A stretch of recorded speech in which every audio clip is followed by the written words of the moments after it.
So thank you very much for inviting me. So yes, the placenta is my favourite organ. So first of all, health warning, because I'm a physicist, as was said, and that's probably why the placenta is my favourite organ, because it's just a great piece of engineering.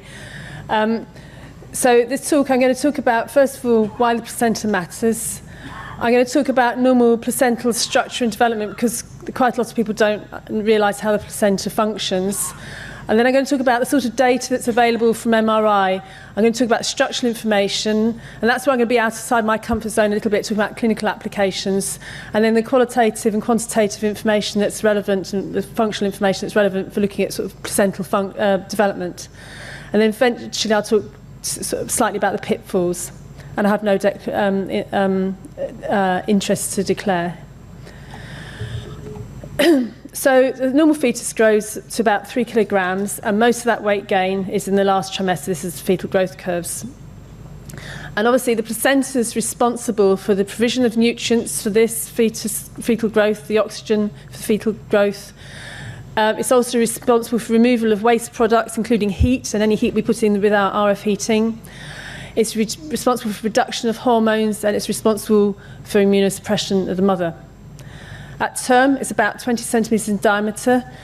It's about 3 centimetres when it's delivered in thickness, but 8 centimetres in utero. It's about 500 grams when it's delivered, but probably about 1 kilogram in utero. That's important because it means that when you're looking in utero and when you're comparing it to ex utero, if you're trying to do remote perfused placental models, all this sort of thing, the placenta in utero is very different. It's very much a functional organ. It's the blood flow that determines the structure. Maternal blood flow is about 80% of the uterine blood flow goes to placenta. It's about 50 mils a minute at 10 weeks. It goes up to 600 mils a minute at 38 weeks. This is the sort of growth structure of the placenta, about the size of a dinner plate in theory. This is the fetal side, so the umbilical cord, the coronic plate. This is the maternal side with a basal plate across the surface. And it's sort of separated into these cotyledons, which are separated by septa, and these contain 2 or more villi. I'm going to talk about the villi in a minute. The maternal blood, we've just heard, comes in at about 90% oxygenated. It goes through the umbilical artery at about 80% oxygenated. It comes back through the umbilical vein at 55% oxygenated, and ends up going out of the uterine vein at about 69% oxygenated. So obviously, as we just learned, there's big differences between the maternal and fetal oxygenation, and also, of course, differences in the affinity of the fetal hemoglobin for oxygen compared to the maternal hemoglobin, which is why the oxygen transports across the placenta to the fetus. This is how the placenta works. So on this side, we've got the fetal side, the umbilical vessels, and on this side, we've got the maternal side, the maternal uterine wall, or the myometrium. So the blood comes in the umbilical cord from the fetus and goes across the coronic plate through these little vessels to the stem villi. And here we've got these villi, which are like trees, or I like to think of it as a sort of inverted lung, where the blood's flowing through these vessels in these trees, and then it's bathed in maternal blood. So there's no transfer of maternal blood to the fetus directly. The only contact is through the walls of the villi. So the fetal blood's restricted to these villi. The maternal blood comes in through what's called spiral arteries, and then it's transferred into this intervillous space, which is like a lake of blood. And it goes through the villous space, and it transfers oxygen to the, it percolates through the intervillous space. It transfers oxygen from the blood of the mother through the villous tree to the fetal blood, which is restrained within the fetal capillaries, and it gets deoxygenated, and then it exits through the maternal veins. It's worth noting that the septa in the placenta that's divided into sort of segments, and that some of the villi are actually anchored onto the maternal wall. The spiral arteries are key to the placenta. So the spiral arteries deliver the maternal blood into the intervillous space. And my belief, really, is what we're looking at most of the time in the placenta is maternal blood. These spiral arteries at implantation are, as I said, spirals, and this is related to their function in menstruation. But as pregnancy develops, during the first trimester, they get eroded, I suppose, and broken down into much more low-resistance vessels. So the blood flow through the placenta, into the placenta from the maternal vessels is very much unrestricted. And by the second trimester, they're opened into sort of funnels, really, just pumping blood straight into the placenta. And this restriction is what you see when you're looking at Doppler ultrasound of the uterine arteries. It's the resistance here, the breakdown of these vessels here, that determines whether you're getting the resistance apparent in the waveforms in the Doppler. So the spiral arteries are transformed into inelastic, dilated, low-resistance vessels during pregnancy. On the fetal side, you've got these trees containing the villi, which contain the maternal and fetal blood. And the important thing about these villi is they do get damaged during pregnancy, and you get fibrinoid deposits. And I think some of this is what we see in the fetal imaging. So placental imaging is relevant clinically in Placental Previa, Placental Accretia, preeclampsia and fetal growth restriction. And we've heard a little bit about fetal growth restriction already. Could you put the clock on? Sorry. Could you put the clock on so I know what time it is? Oh, don't worry. It's okay, thanks. So talking first of all about the morphology of the placenta. So this is a normal placenta. It's got a fairly uniform wall around it. You can see the myometrium here coming right round behind the placenta. It's normal for the myometrium to have sort of hyper-intense and hyper-intense spots in it corresponding to vessels. And the wall between the myometrium and the placenta is fairly uniform.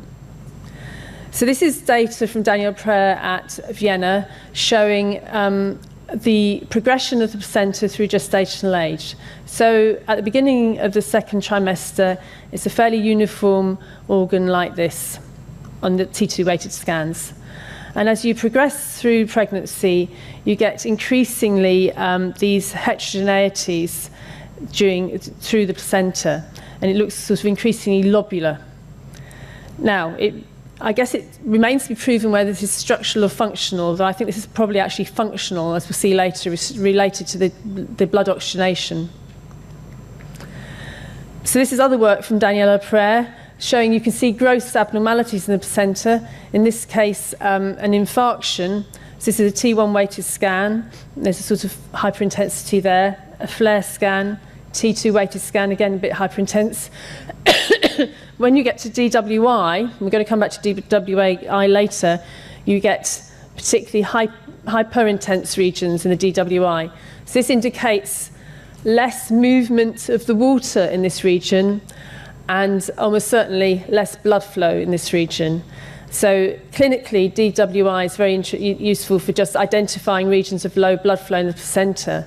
I'm going to go on to talk about later how you can use this quantitatively, but qualitatively it shows up low areas of blood flow.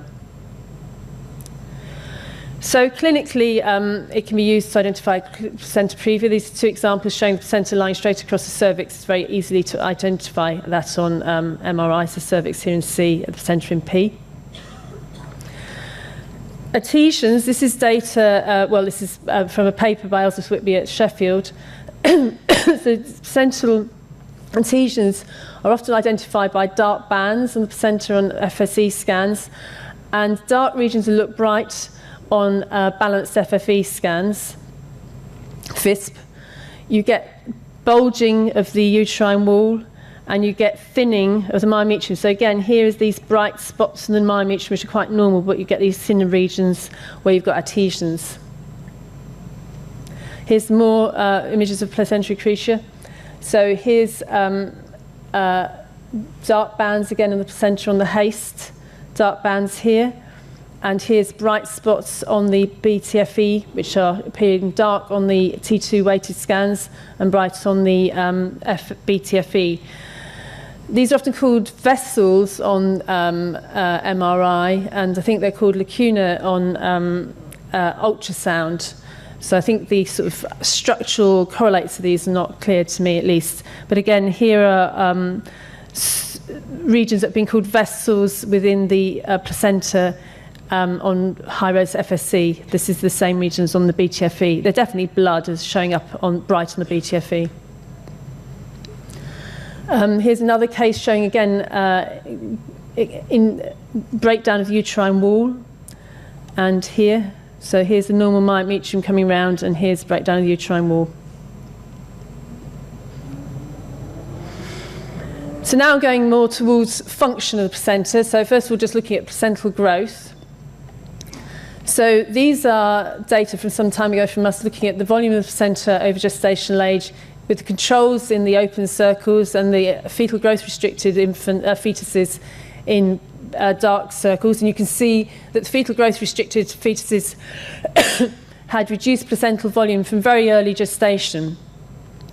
So even from 25 weeks, these fetal growth restricted babies had smaller placentas. The fetal growth restriction in this case were defined by babies who were eventually at the low IBR centile. So they were small, not just small for gestational age, they were actually growth restricted. And this is similar data from Iris Dewing at King's College London. This is where we've got birth weight centile, again corrected birth weight, and log volume of the placenta. And again, the low birth weight babies have got smaller placental volumes. This is work from Mary Rutherford, looking at something that's kind of obvious when you look at placentas, but they measured it and proved that the babies that have small placentas actually have thicker placentas. So this placenta is much thicker in the fetal growth restricted placenta, whereas the control placentas are thinner. And they showed this looking at the placental thickness to volume ratio. And again, the triangles here are IUGR and the circles are normal placentas. So the volume is more squashed up and less in contact really with the uterine wall in the fetal growth restricted placentas. As an example of the use of this, we looked at this in mothers who smoked. The baby's eventual birth weight, well, the baby's volume, the fetus's volumes were lower at 25 weeks and 36 weeks in the smokers in black compared to the non-smokers in grey. But similarly, the placental volumes were reduced at 25 weeks and at 36 weeks in the smoking. So now, moving on to looking at the tissue properties.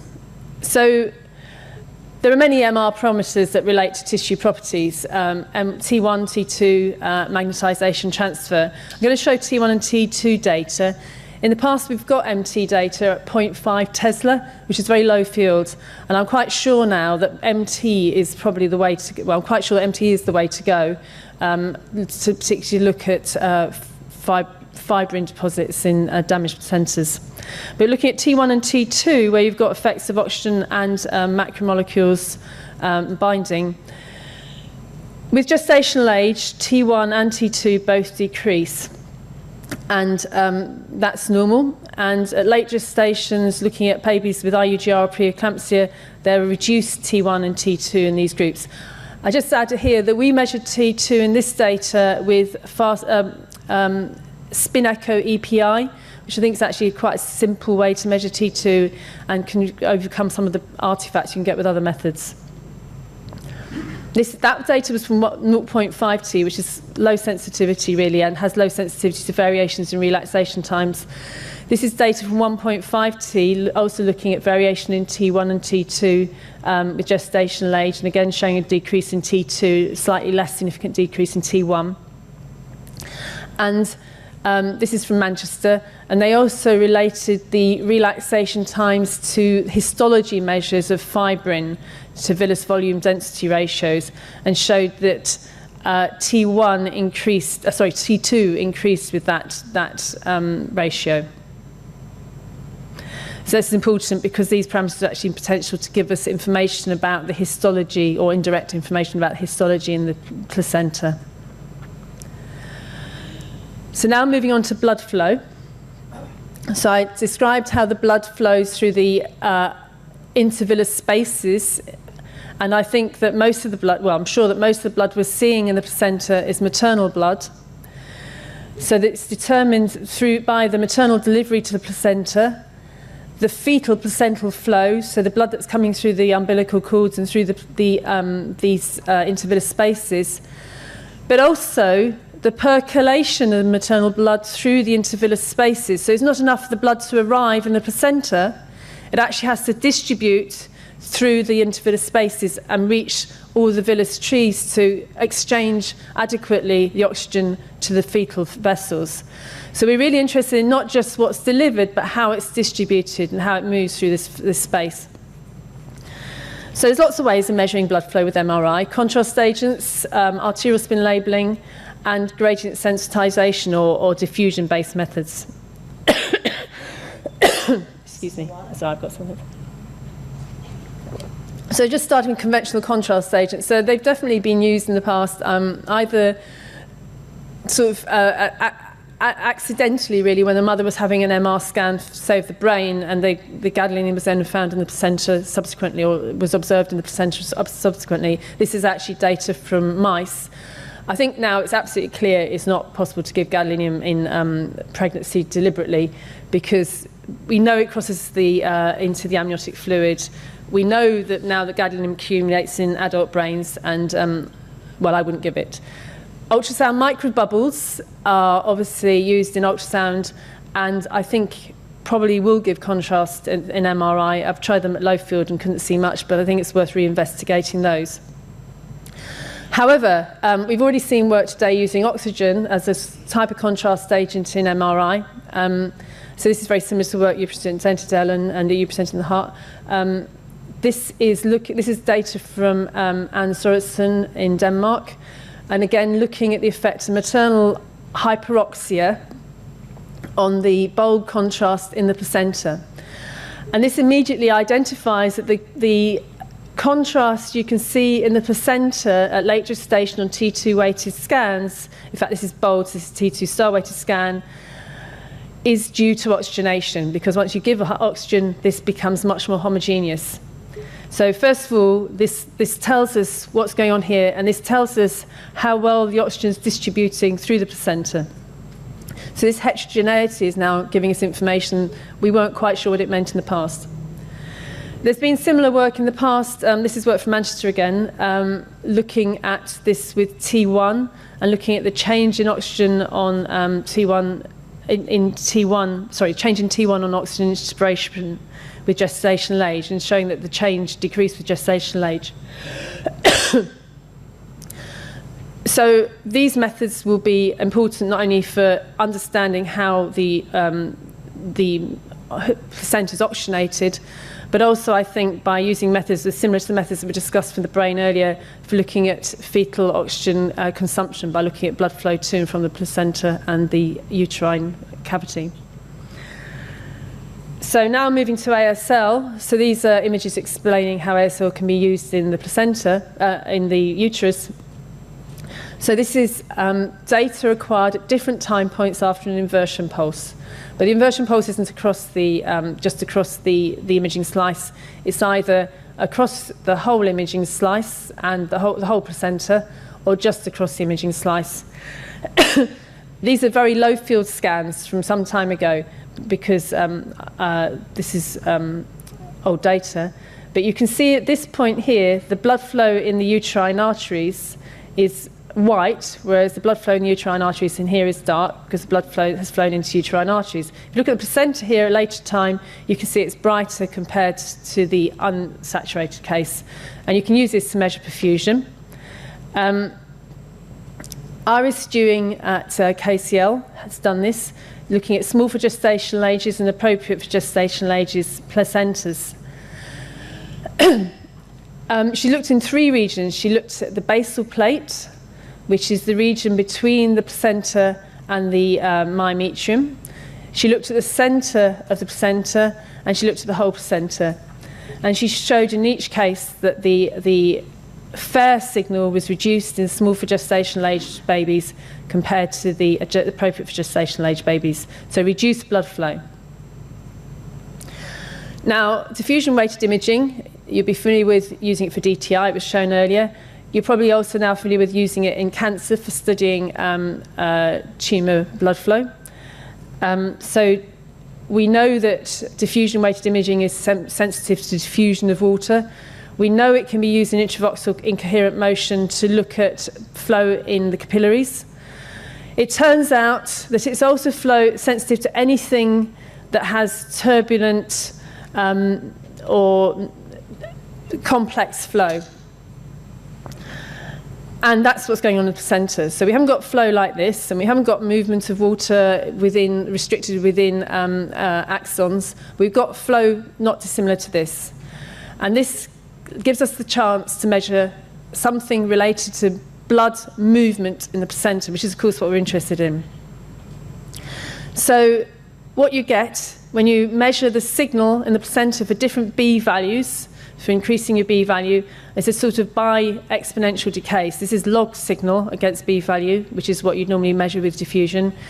And the fast-moving blood moving through the villi gives you this fast component here, and then the slow-moving water may be trapped in the villi themselves, or very slowly moving through the villous spaces gives you this slow compartment here. Now, I should say, it always looks pretty bi-exponential, so it does imply there are two compartments, really. Not two compartments, but a fairly clear separation between fast and slow compartments. There's not a kind of general move between multiple compartments here. So if we look at this in the placenta, these are maps. You can measure many things off this curve. You can measure the rate of decay here. So in this case, this is the diffusion coefficient. We call this 1D star. You can look at the relative amplitude of these two components. And we can call this fraction here F, the moving blood fraction. And that's what we normally map, because that's got the highest sensitivity. Traditionally, this IVIM technique was meant to have very low sensitivity, but it's really good in the placenta because we've got a really large moving blood volume. So this is a control infant, fetus, and a diabetic fetus at about 24 weeks and 38 weeks. And you can see the increased regions which have got low perfusion later on in gestation. And again, these regions are analysed usually by looking at the basal plate, that region that lies very clearly between the placenta and the myometrium, and also the coronic plate, the fetal side, and the whole placenta itself. And for this sort of data, we usually do some kind of histogram analysis to separate out high and low perfusing fractions. So again, Iris at KCL looked at this, and again, looking at appropriate for gestational age and small gestational ages in those three regions, and again found it to be lower in the small for gestational age fetuses. Now, Iris compared IVIM and ASL as two methods for looking at the placenta, and in her experiments, ASL came out as more sensitive. I think they had to be careful completely concluding that at this point, because the two techniques need to be optimized very carefully in the same way. But they give slightly different information, but very complementary, well, actually quite similar information in some ways. So it needs to be decided which is the best method for looking at blood flow. So finally, I just want to mention some practicalities, and these have been talked about largely already. So first of all, in terms of safety, I'm not talking about it much, but yes, you need to think about RF heating, vibration, I think, more than acoustic noise. So direct mechanical coupling of the bed to the mother's abdomen, and cable compression. And yes, we don't go above 2 watts per kilogram. And of course, motion is the main technical problem. We use fast sequences, HASTE, FISP, and EPI, so all the quantitative data is with EPI. And of course, the mother and fetus are moving separately. For the quantitative data, actually, for placenta, movement's not quite such a problem because you're not worrying quite so much about a moving target that you are with a fetus. So usually for many of these data sets, some control over maternal respiration, but then we usually oversample so we can look for outliers and remove them some way automatically from the data sets. Okay, so in conclusion, the placenta is an ideal organ to study with MRI. You need motion in sensitive sequences. There are many ways to monitor placental structure, growth, microstructure and blood flow, and it's got applications clinically and in research studies. And I'd like to particularly thank these people who collected the data, and Carolyn here, and our volunteers and Daniel Preur at Vienna. Thanks.